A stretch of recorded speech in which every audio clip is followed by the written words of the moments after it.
Why does the Joseon Exorcist controversy enrage Koreans so much?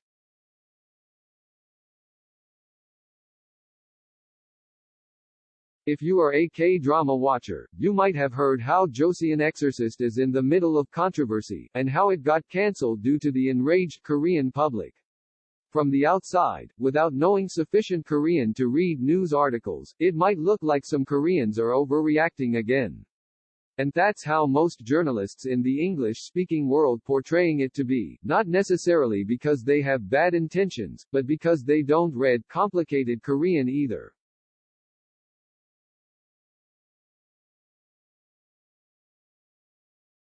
The center of the problem, actually, isn't some Chinese-looking props that were misplaced in Korean historical drama. What's enraging Koreans is that the Chinese government was involved in all this. The drama was funded by Japan Korea, the Korean branch of a Chinese company.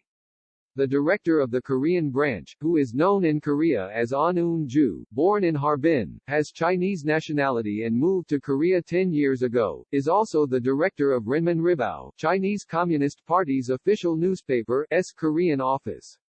So there's a clear sign of the Chinese government navigating its way into Korean media and China wash Korean dramas. I say dramas because it turned out that this was not their first time. Hence, you see Chinese food and clothes rendered as Korean food and Korean traditional clothes.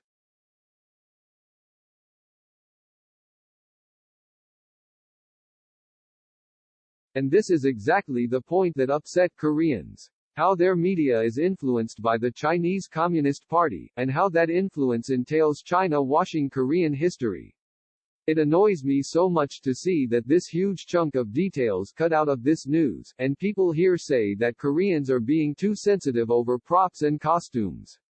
It's not simply about that. This is actually a political issue, with a political party involved, just my 2 cents. I am attaching a Korean news article in reference. There are many more news articles that expound on this topic, but they're all in Korean and not in English, unfortunately.